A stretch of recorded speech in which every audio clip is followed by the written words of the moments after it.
Welcome into another edition of Just Another Year Chicago. My name is Tony Sapita, and I am joined by my co-host, Nick Barr. Nick, I say we just dive right into it. Things are getting hot, heavy, wild, crazy, you name it, with the NBA draft coming up. We just recorded an episode. Things have already changed. Let's hop right into it. What you got for us? Yeah, Tony. So now I guess the pulse, Casey Johnson, our boy over at NBC Sports, he has his pulse, in the locker room, the front office, all that. And it seems as though his vibe is that he's catching is that it's actually might be more likely that we will be drafting with the 18th pick Thursday night, which will be tonight when you're watching this. So we figure we should dive in, maybe take a little bit more of an extensive look at what our options might be with that 18th pick. Tony, why don't you start off with the guy we kind of talked about last episode, but we'll start off with him as he's been talked about, I'd say, the most as a name, EJ Liddell. Yeah, so it's generally in an order of probably who we think is most likely, coupled with who we think will most likely be there, with who we most likely will pick. Obviously, who knows? Anything can happen on draft night. We still might make a trade. But this is kind of just talk around town, talk around the shop. So first guy being EJ Liddell. You've definitely heard his name if you're following anything with the NBA draft, especially with the Bulls. So like Nick said, we talked about him in our last episode. Great size. He can guard all positions. And I think he could slide in to the backup four very nicely. Guarding all positions is important for us because I know that was when we were for about a week and a half when the Bulls were trading for Ben Simmons last year. That was like, he could guard all four. He could guard all positions. We need his defense. Well, this would be a guy who's not, I don't want to make any direct comparisons. I hate doing that, but that's definitely something we were looking for in the past. So he seems like a guy that would work well. Nick, you got any comments on him before I move on to the next guy? Not really. I mean, like comparison wise, I always like doing the comps. Like I've been hearing Paul Millsap a lot being thrown around. I mean, he uses his size very well. He's like a smart player. Paul Millsap's high basketball IQ guy. Again, I think we're kind of looking for a guy that can potentially have a role right away. So like you said, I could see him coming off, giving P. Will a breather and hopping in there for some minutes in his first year. So a good prospect for sure. Yeah. So then the next guy we got for you guys, Jalen Williams out of Santa Clara. Love watching a little, WCC basketball late at night, starting, tip-offs at 11 o'clock, getting smoked by Gonzaga. 3-and-D, 2-to-1 assist to turnover ratio with a high usage. So that's always great to hear. You love amazing. Yeah. We definitely need a facilitator. I think that was a big thing we lost, especially when Lonzo was out. Not saying that this would be a Lonzo replacement or anything. I'm saying that is just something we definitely missed on the floor. Kind of, obviously, we started to get Vooch the ball a little more at the end of the year, but we couldn't kind of combine our backcourt and front court, I guess, into one cohesive offense. Was definitely seemed to be an issue down the stretch. So that'd be great. That would definitely be something that would kind of help us out right away, in my opinion. Nick, you got anything, or you can just go right into the next guy if you'd like. Yeah, no, I really like Jalen Williams. He 3-year guy out of college, so he's got that experience. I know we love to always talk about that, because you talk about the upside, and I just don't see the Bulls really drafting for like high upside guys right here. We're like 18-year-old dude with crazy frame. We'll get into a couple guys like that because I think our front office has made it clear that their approach will be like, all right, we're drafting best available player, right? They're not necessarily getting in the weeds with upside, what position he is. They're kind of that's at least been their approach so far. So I guess you should take that into consideration too. Now, with that being said, another guy we mentioned on the other episode, Tari Eason, has been another name strongly linked, kind of like Liddell, where I think the position that he's expected to go falls in line with our 18th pick pretty well. I think that has a big thing to do with it. Also, to me, Tony, and I don't know if you feel the same way. Like I'm almost just like averse to looking at guards at all in this draft, just because we need big guys so bad that I'm just like I feel like I'm only been looking at forwards and center. So it's like 6'8" power forward, another great size guy. They have, he's got the big frame. for the big game. So, we'll see how that plays out. But, we love saying that. Another guy that can defend all 5 positions, which also I think is something we're looking for. So sophomore season, so he actually was a 6th man too, Tony. So he came off the bench. But again, I think he could have like kind of that upside, but we have been able to see at least what he can do so far. He's been consistent, 17 points per game. So Tari Eason, another big name that's been mentioned. And then I'll move right into the next name. And Tony, I'm totally going to nail this. Malachi Branham, shooting guard at Ohio State. So he recently, I think he recently worked out with the Bulls. So he's kind of slid up a little bit. I think it was, if I'm not mistaken, I think he was projected to be a lottery pick at some point, but I don't know right now. So I don't know if this is going to be a stretch, but I think he could fall to us. Good shooter.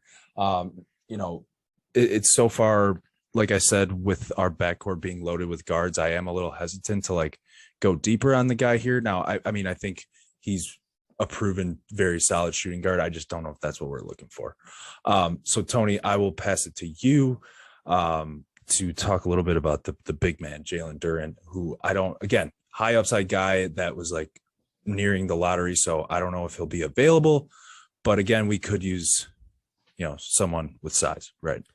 Yeah, definitely. And he's 18 years old. So youngest in the draft coming out of Memphis, explosive shot explosive shot blocker at 6'10", huge upside, quite the opposite of a blogger. Definitely a guy that, so whether we keep, obviously Vooch is 1 more year. We know that. It's definitely a guy that whether it's sit behind Vooch for a year, whether he fills in at that power forward position, whatever we try to use him as, I think we can definitely find a position for him. And even if it is just, limit some of Vooch's minutes for the next coming year, just kind of slide him in there and, they're almost like splitting minutes. That would be perfectly fine as well. So my just general comment, I guess, so far as we've gone through some of these guys is I actually kind of like this next guy, and he kind of fits the mold, in my opinion, what I'm kind of imagining for this draft. And that's looking for a power forward or a bigger, maybe small forward, I guess, but in the sense that it's kind of a positionless player who just has size. Because that is one of our biggest thing with size and shooting. Shooting is important. So if we can find a guy seems like this next guy, Dalen, I think. Yeah, Dalen. Second try. Dalen Terry. He's 6'7" perimeter player who has huge upside as a 3-and-D prospect. That actually fits that mold completely. Like that's exactly what we need. Kind of that he can, like I said, just enough size to get in guys' ways. We're not just getting yammed over left and right. Can put a hand in someone's face on the perimeter, but also at the same time was not going to be shooting 2 for 15 like Kobe White or if someone else has an off night, obviously. So I think that probably fits the mold the best. I don't know if that's who they're going to take, but that's definitely the outline of what I'd be looking for. Yeah, I don't know if he'll be around, but I guess for me, I've been looking at like these bigger wings that have the 3-and-D tag. I've been looking for that a lot just because we don't have any shooting, and especially at this point, like I think Kobe White is very well on his way out of the Chicago organization. So it's like, and if he's supposed to be our best shooter, which didn't necessarily come to fruition, at least at the end of the year, if that's who our best shooter is supposed to be, I mean, we need shooting really bad, man. So if we're not going to sign a guy like, PJ Tucker or something like that, I think, I wouldn't be surprised if our if Ack and the boys are looking for a 3-and-D guy with some size. Speaking of size, oh, sorry, were you going to say something? No, I was just going to say one more thing about the size, and I was actually going to relate it back to something I said earlier about how the offense didn't have a lot of, congeal. Yeah. You can fill in whatever word that's supposed to be. I felt like our defense was the same way because when Lonzo was healthy, he was guarding power forwards in the post like that. Yeah, there was definitely a huge gap between. Obviously, Patrick Williams was hurt most of the year, but we had Javonte Green or whoever out there. But we weren't going to have DeMar. I mean, and he did. He was posting some guys, or some guys were posting him up, I guess. But that would definitely be an area of need in that sense. And Nick, the guy you're about to talk about, would definitely help us out in this size situation. Yeah, yeah. So Mark Williams out of Duke, he's been another one that's floated around this spot. Um, again, I mean, huge. He's 7 feet. He's got a crazy wingspan. Again, this would be like a guy who, we're hoping has a lot of upside. Crazy rim protector. So similar profile to Jalen Duren, a young guy. I won't waste too much time on him because he did go to Duke.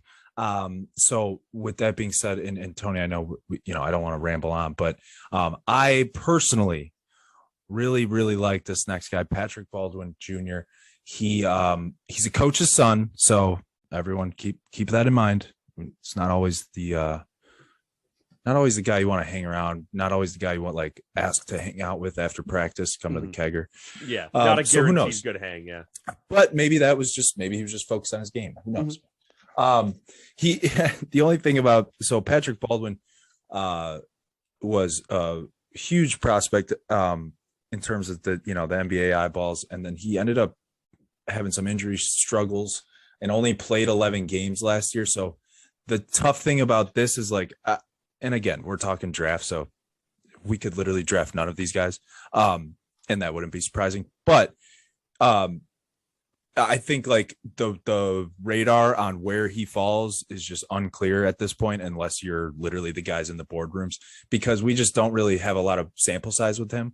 But he turned down a lot of like blue chip schools to go play for his dad at Wisconsin, Milwaukee.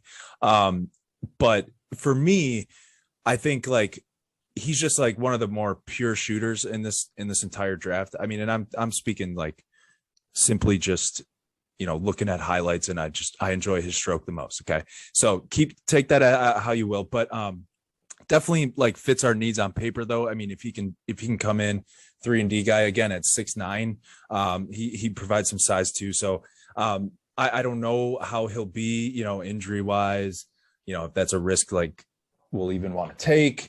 But again, fits our needs on paper. I think he's got an awesome shot. I think it will carry over to the NBA. I mean, obviously he's 6'9". He's not going to have a problem getting a shot off. And if he can play like small forward, that would rule. So Patrick Baldwin Jr., I got my eyes on him. And then we would be remiss not to mention Ochai Agbaji. Yeah, Agbaji. The 6'5" wing out of Kansas. I think he's just been on a meteoric rise ever really just this past college season. I think he really proved himself. He's basically averaging 20 points a game, can guard multiple positions. That's the thing you heard us hear a bunch.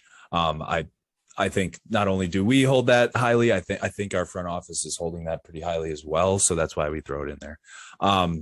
Again, I just think the reason why I put him like last is just because I feel like he might be gone by this point, but I know I have seen in earlier, mock drafts, he was going to the Bulls for some folks.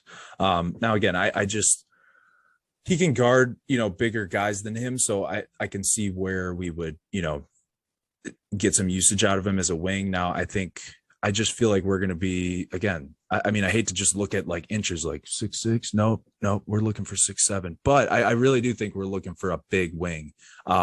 So that's what I think our approach is.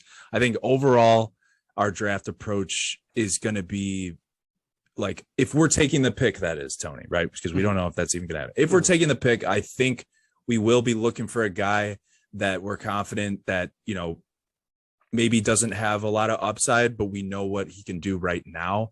We need those plug and play players. For once in a long time, we actually don't need scoring really bad, right?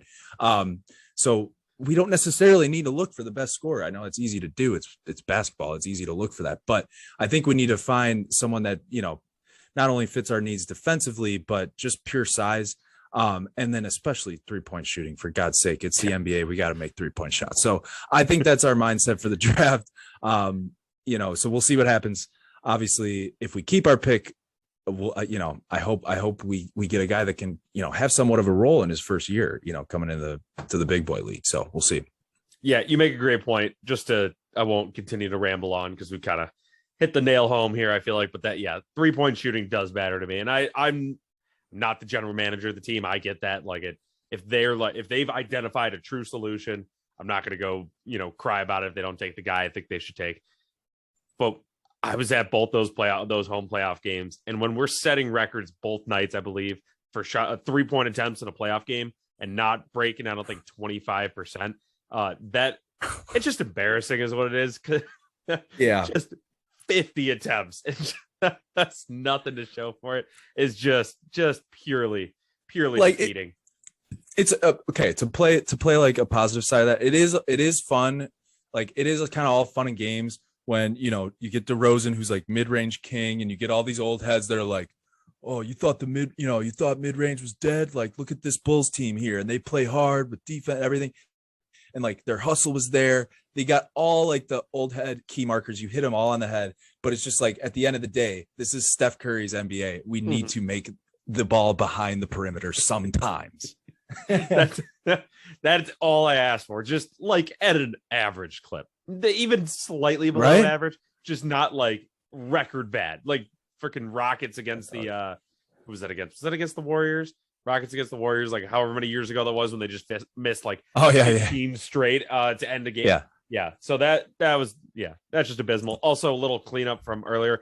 I don't know what word I was trying to say. Congenital, I think. I know the word like congeal, because that means like that might have been what I was going for. Okay. But I don't know like the what other I said forms was of that word. Yeah. Okay. Just that. Use the to gel is what I was going for there. Final quick shout out: Chicago Wolves, Calder Cup. At least we have one Wolves, championship team in a championship. They have not won the championship. We're in a team in a championship in the Chicagoland area. I'll be at Game 6 on Tuesday night if it goes that far, if necessary, if they don't sweep the insert team they're playing out of the building. So, Nick, you got any final comments here before we close out? See red and go Chicago Wolves, baby. Yeah, see, I think they're green, right? See green? I don't know what the... Yeah, I like that. Doesn't matter. Kickstart my heart. I don't know. I haven't been to a Wolves game in a while. I hope they still play that. It's been a while. But with that, that'll do it for this episode of Just Another Year Chicago. My name is Tony Sapita. Thank you again to my co-host, Nick Barr. Thanks for tuning in, everyone. Till next time, Bulls fans, keep seeing red and also, I guess, green.